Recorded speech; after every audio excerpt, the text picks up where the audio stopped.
आप इंटरनेट पे केवल एक चीज़ सर्च करके देखिए कि ऐसी माताएं या पिता बूढ़े जिनको बच्चों ने घर से बाहर निकाल दिया हो। मैंने यूं ही परसों नेट पर सर्च किया, old age parents who have been thrown out by their children from the home.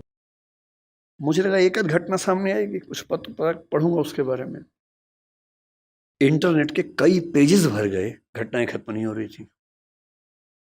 और जो मोस्ट रिसेंट घटनाएं थी उनमें से एक थी बंगाल की, एक ऐसी औरत जिसका पति मर गया, 90 साल की है, 7 बच्चे हैं। 7 बच्चे उन घरों में रहते हैं जो उस महिला के पति ने और उसने मिलकर बनाए थे। और 7 बच्चों ने अपनी माँ को घर से बाहर निकाल दिया। जिस जगह में रहती थी, 12/7 की घटना है। 12/7 एक जगह है बंगाल में, वहां की घटना है। अब माँ घर में है, कैसे निकाले? किराए पर एक टीम को हायर किया, बदमाशों की टीम को।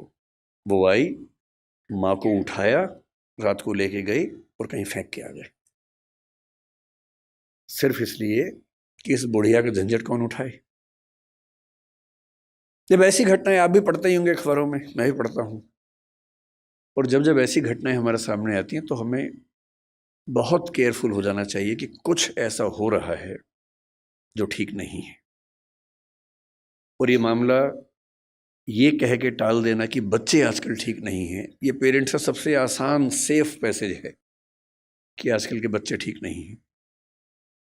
हमें समझना चाहिए कि ये मामला बच्चों से ज़्यादा पेरेंट्स के लिए महत्वपूर्ण है कि उनसे कहीं कोई ऐसी गलती तो नहीं हो रही कि ऐसी घटनाएं हमारे समाज में ज़्यादा हो रही हैं।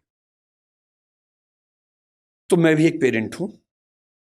पेरेंटिंग पर बोलने का बहुत हक मुझे नहीं है, क्योंकि मैं ऐसा कोई 30 मार का पेरेंट नहीं हूँ। मेरा बच्चा भी बड़ा साधारण सा है, सामान्य सा बच्चा है।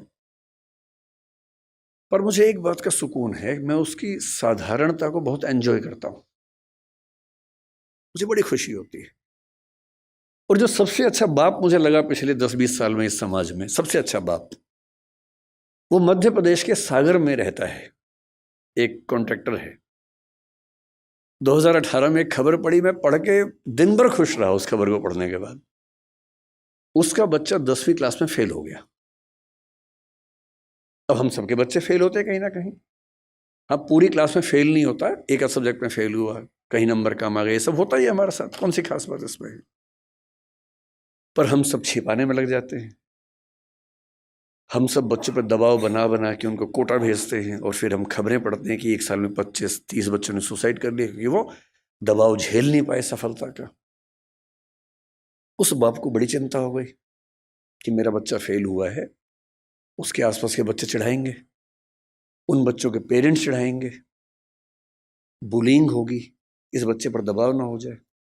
उसने क्या किया, उसी दिन शाम के समय एक बहुत बड़ी पार्टी दी, सबको बुलाया, एक पार्टी है, बताया नहीं क्यों बुलाया, बच्चे को उसमें बुलाया और सबके सामने बोला, ये पार्टी इसलिए है कि मेरे बच्चे ने मेहनत की थी, फेल हो गया कोई बात नहीं, मैं एकदम इसके साथ हूँ, और ये बच्चा मोटिवेशन के साथ अगले साल आपको पास होकर दिखा देगा, डरने की बात नहीं।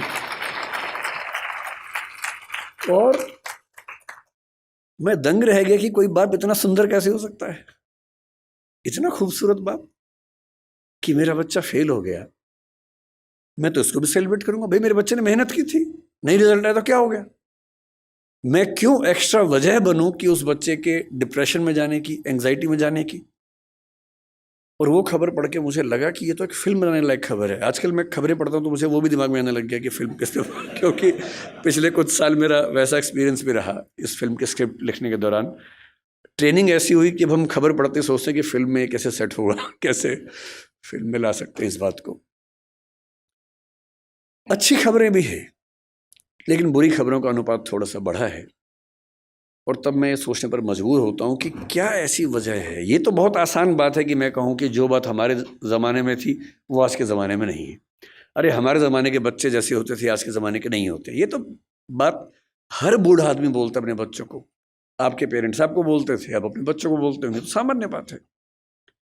लेकिन हमारी नई पीढ़ी सचमुच एक ऐसे दौर में है जो मानवता के इतिहास में आज तक नहीं आया है, और इसको हम जितना जल्दी समझ लेंगे उतना अच्छा रहेगा। हम जब बच्चे थे, हम स्कूल जाते थे, स्कूल में कुछ गड़बड़ हो भी गई तो स्कूल में बात खत्म हो जाती थी। बहुत हुआ तो पेरेंट्स के पास चिट्ठी आती थी, फिर घर में पिटाई होती थी, उतना ही मामला था। थोड़ा स्कूल में पिटे, थोड़ा घर में पिटे, मामला खत्म, बात खत्म हो गई। स्कूल में आपने कुछ गलती कर दी, 4 लोगों ने चिढ़ाया, थोड़ी बुलिंग हुई, सब लोग हंसे, आपके 2 आंसू निकले, ठीक है, बात खत्म हो गई। उसके बाद आप पर इम्पैक्ट किसका था? टीचर का था, पेरेंट्स का था, स्कूल के दोस्तों का था, गली के दोस्तों का था, इतनी दुनिया हमारी होती थी। हम खूब खेलते थे स्कूल के बाद, स्वाभाविक था, कुछ और था ही नहीं खेलने के लिए। हम क्या करते? खेलते ही थे। कभी क्रिकेट खेला, फुटबॉल खेला, कंचे खेले, गुल्ली डंडा खेला, सब कुछ खेला, पर खेला, घर से बाहर निकले, खेले हम लोग। जब मेरा स्कूल खत्म हो रहा था उस समय वीडियो गेम्स आनी शुरू हो गई थी। मारियो नाम की एक वीडियो गेम आई थी, जिसका मैं बाद में चैंपियन बन गया था। मैंने ठीक ठाक उसमें अभ्यास किया था, और उसके लिए खेलने के लिए स्पेशल जगह जाना होता था। एक वीडियो गेम शॉप होती थी, घर से पैसे चुराने होते थे या मांगने होते थे, क्योंकि वहाँ पैसे लगते थे, पैसे इतने कहाँ से आएंगे। फिर आप वहाँ खेलेंगे, दीवानों की तरह खेलते रहेंगे, वो शुरू हुआ था। आज के बच्चों की जो हालत है, मुझे क्योंकि ऐसे बहुत सारे पेरेंट्स मिलते हैं, बहुत सारे बच्चे भी मिलते हैं। कई बच्चे मेरे पास आके जब अकेले में बात करते हैं तो कुछ ऐसी बातें बोलते हैं जो पेरेंट्स सामने नहीं बोल सकते हैं। मुझे उनके पेरेंट्स पे तरस आता है।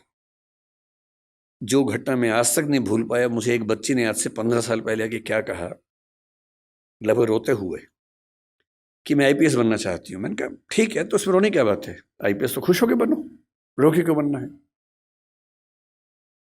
तो उसने कहा आईपीएस इसलिए बनना है कि आज से कुछ साल पहले गांव में मेरा गैंगरेप हुआ था। अभी मामला सीरियस हो गया, मैं चुप हो गया। मैंने पूछा फिर आपके पेरेंट्स ने क्या एक्शन लिया, पुलिस में रिपोर्ट की या नहीं की? उसने कहा नहीं, पुलिस तो बात की बात है। मेरे जीवन की सबसे बड़ी दुविधा ये है कि मैं अपने पेरेंट्स को बता नहीं सकती, क्योंकि वो मुझ पर भरोसा नहीं करेंगे, मेरी ही गलती निकालेंगे। तो मैंने कहा तुमने बताया नहीं पेरेंट्स को? बोले नहीं, ना बताया है, ना बता पाऊंगी, आज तक किसी को नहीं बताया है। रोज घुटती हूं अंदर ही अंदर, आज पहली बार आपको बता रही हूं। और आईपीएस इसलिए बनना है कि जो मेरे साथ हुआ किसी और के साथ ना हो। और मैं तब से सोचता हूं कि वो कितने अभागे और मूर्ख पेरेंट्स होंगे जो अपने बच्चे से ये बात नहीं कर सकते। आपका बच्चा गैंगरेप का शिकार हो गया और उसमें इतनी हिम्मत है कि उस चीज को झेल गया, आपको नहीं बता पा रहा, क्योंकि उसको आप पर इतना भी भरोसा नहीं है कि आप उसकी बात सुन पाएंगे। जितने रेप हमारे समाज में होते हैं उनमें से 95% घर के अंदर होते हैं। घर के मेंबर्स या दूर के रिश्तेदार या आस पड़ोस के लोग करते हैं, और उनमें से शायद 10% से ऊपर की खबर किसी को लगती नहीं है। क्यों नहीं लगती है? क्योंकि जब जब कोई बच्ची अपने पेरेंट्स को बोलती है कि ऐसा हुआ है, पेरेंट्स कहते हैं कि नहीं, तूने गलती की होगी, या छुपा दे, दबा दे बात को, चुप रहे, दूर रहा कर उनसे। हिम्मत नहीं करते कि हिसाब बराबर करें, अपनी बेटी का हक मांगे उस आदमी से, इतनी हिम्मत नहीं करते हैं। ऐसे बुज़दिल समाज में क्या होगा? डिप्रेशन नहीं होगा, एंग्जाइटी नहीं होगी तो क्या होगा? और उस लड़की की बात सुन के मैं हिल गया था। यह अलग बात है कि उस लड़की ने बहुत मेहनत की, बाद में आईपीएस बन भी गई। उसके बाद वो क्या कितना कर पाई मुझे नहीं पता, पर मेरा ख्याल है कि जिस जिस ज़िले में वो रहती होगी, कम से कम उस ज़िले की लड़कियां और बेटियां महफूज रहती होंगी। लेकिन वो तो एक अलग बात है, उसने क्या किया अलग बात है। एज पेरेंट्स हम क्या कर रहे हैं ये अलग बात है। और जो मैं अब बताने वाला हूं वो तो और घबराने वाली बात है। आज का समाज, आज की स्थितियां कैसी हैं? हमारे बच्चों की सबसे बड़ी उपलब्धि भी, सबसे बड़ी चिंता भी ये है कि वो इंटरनेट के दौर के पैदाइशी बच्चे हैं। हमारी जनरेशन वो है जिसने सारे चेंजेस को देखा। हम लोग दुनिया के सबसे रोचक जनरेशन के लोग हैं। जो मेरे जैसी उम्र के लोग हैं 40-50, मैं 50 का हूँ, आप तो 40-30 के लग रहे हैं देखने में, तो मतलब जो 40-50-55 की उम्र के लोग हैं, इतनी इंटरेस्टिंग जनरेशन इस दुनिया के इतिहास में कोई नहीं है जितनी हमारी है। हम जब पैदा हुए तो टेलीविज़न आने वाला था। टेलीविज़न हमारे दौर में 1975 में पैदा हुआ भारत में। टेलीविज़न से लेकर फिर कलर टीवी, फिर वीसीआर, वीसीपी, वहाँ से होते होते फ़ोन जिसमें घुमा घुमा के फ़ोन करना पड़ता था, फिर थोड़े अच्छे फ़ोन होने लगे, वायरलेस होने लगे, मोबाइल फ़ोन पहली बार जिसमें इनकमिंग आउटगोइंग 16 रुपये पर मिनट हुआ करती थी। वो ऐसे फ़ोन बटन वाले जिनसे आप कील भी ठोक सकते हैं, ऐसे फ़ोन हुआ करते थे। कितने साल के बाद पहली बार स्मार्टफोन आने शुरू हुए, फिर पता लगा कि फेसबुक भी कुछ होता है, फिर पता लगा व्हाट्सएप भी कुछ होता है, फिर पता लगा कि रोबोटिक्स भी होने लग गया है, फिर पता लगा आर्टिफिशियल इंटेलिजेंस भी होने लगी है, और आज हम उस बिंदु पर आ चुके हैं। मुश्किल से 2 साल की बात है, मशीनें अंतिम रूप से इंसान को हराने वाली हैं, हर मामले में हराने वाली हैं। जो जो खुशफहमी हम सबको हैं वो सब खत्म होने वाली बहुत जल्दी, मैक्सिमम 2 साल का समय है।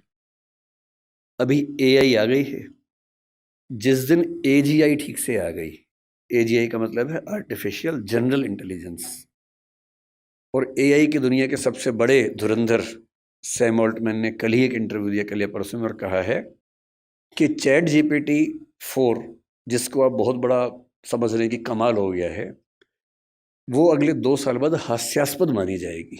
वो प्रिमिटिव किस्म की टेक्नोलॉजी है, इतनी हास्यास्पद मानी जाएगी कि इतना भद्दा काम भी क्या हमने किया था कभी। और आज हम चैट जीपीटी को देख के दंग रह जाते हैं। कुछ भी करना हो, फोटो बनानी हो, वीडियो बनाना हो, रिसर्च करनी हो, कुछ भी करना हो, आप चैट जीपीटी को ठीक से प्रॉम्प्ट दीजिए। मतलब मैंने कई बार ऐसा करके देखा, एक विषय पर रिसर्च करनी है, पहले मुझे दिन भर लगता था 24 घंटे रिसर्च करने में, अब 24 सेकंड लगते हैं, वो सब कुछ करके देता है। और आज से 2 साल बाद ये प्रिमिटिव होने वाला है, आदिम होने वाला है, उसके बाद तो पता नहीं क्या होगा। इस दौर में जो बच्चे पैदा हुए, जिनको जेन जी और पता नहीं क्या क्या आजकल हम बोलते हैं, जनरेशन जी है, जनरेशन वाई है, हर 5-7 साल में चेंज हो रही जनरेशन आजकल। ये किस दौर के बच्चे हैं? ये पैदा होते हैं, जैसी माँ थोड़ी परेशान है, बाप परेशान है, खट से उसको मोबाइल फ़ोन दे दिया, ये टेलीविज़न पे लगा दिया कोई अच्छा सा टीवी चैनल जिस पे वो सब आ रहा है, राइम्स आ रही हैं, अच्छी अच्छी वीडियो के साथ आ रही है, कार्टून फिल्म आ रही है, और बच्चे को पता लग गया कि एक मेरा बाप है, एक मेरी माँ है, और एक इन दोनों से ज़्यादा इंटरेस्टिंग एक और है, ये बड़ा सा, इस पे हमेशा बढ़िया चीज़ें आती हैं, ये तो कभी कभी गुस्सा करते हैं, ये वाला ज़्यादा अच्छा है, तो टीवी पे ज़्यादा उसको मज़ा आने लगता है। अब रात को सो रहे हैं, वहाँ तो टीवी भी नहीं है, तो फिर फ़ोन दे दिया, फिर बच्चा फ़ोन में। कई बच्चे आजकल ऐसे हैं जो किताब जब पहली बार देखते हैं, किताब पे ऐसे ऐसे करते हैं, क्योंकि वो जिस दौर के बच्चे हैं उनको अखबार पे, किताब पे, इतना ही नहीं, दीवार पे ऐसे करने लग जाते हैं, टेबल पे ऐसे करते हैं कि बड़ी क्यों नहीं हो रही टेबल, क्योंकि वो क्या कर रहे हैं, उसी दौर के बच्चे हैं। ये तो मज़े की बात है कि अच्छा फ़ोन है, माँ की चिंता कम, बाप की चिंता कम हो गई, फ़ोन दिया, हम मस्त हो गए। लेकिन साथ में और क्या क्या आता है, इन बच्चों का खेलने का मन नहीं करता, क्योंकि इनके पास खेल से ज़्यादा रोचक चीज़ें हैं। मुझे अच्छे से याद है कि हमने पहली बार 5वीं 6ठी क्लास में जाके ऊट पटांग चीज़ें पढ़नी देखनी शुरू की थी स्कूल में। पहले क्या है, पेरेंट्स हैं घर में, पेरेंट्स के होते हुए हिम्मत नहीं हो सकती, ना दिमाग में कुछ आता था। स्कूल गए, हर स्कूल में क्या होता है, एक आध बच्चा होता है जो नेता होता है क्लास का, जो कहीं कहीं से ज्ञान लेके आता है और सारे बच्चों में डिस्ट्रीब्यूट करता है कि भैया तुम तो बच्चे हो, तुम्हें नहीं पता दुनिया कैसे चल रही है, ये है असली चीज़ें। तो मुझे याद आता है कि शायद 6ठी 7वीं क्लास में पहली बार हमारी क्लास से एक छटा हुआ बच्चा था, कुछ किताब लाया था, कुछ फोटो वोटो थी उसमें ऊट पटांग सी, हम सब ने देखी, हम समझ भी नहीं पाए कि ये सब क्या है, पर ये हमें पता लगा कि इसको देखने से आदमी बड़ा माना जाता है, स्मार्ट माना जाता है। लेकिन तब भी क्या था कि एक रिसेस में, एक कोने में जाके 2-3 लोग बैठ के देख रहे हैं, और जैसे टीचर दूसरी जगह से भागे वापस, और इतना ही एक्सपोजर हमारा हुआ करता था।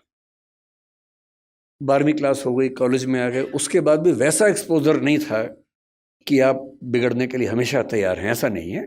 दुनिया बहुत कंट्रोल्ड किस्म की थी, रेगुलेटेड किस्म की थी। अब इंटरनेट की दुनिया है, आप जितने भी स्मार्ट माता पिता हों, आपके बच्चे आपसे ज़्यादा स्मार्ट हैं। और अगर आपको लगता है कि आप इंटरनेट और मोबाइल और डिवाइसेस में उनका मुकाबला कर पाएंगे तो आप बच्चे हैं, नहीं कर सकते, वो हमारे बस की बात नहीं है, संभव नहीं है। आप टाइप करते हैं मैसेज, एक एक उंगली ऐसे करते हैं, ऐसे करके आपको जैन टाइप करना है, जे, फिर देखा ए कहाँ, AIN, और वो फ़ोन पे ऐसे टाइप करते हैं सामने देखते हुए, और गलत नहीं होता है, एक एक की सही दबाते हैं। आप उनसे मुकाबला करने का सोचते हैं, आपको प्लेटफॉर्म्स पता भी नहीं होंगे, वो उन प्लेटफॉर्म पे जाते हैं।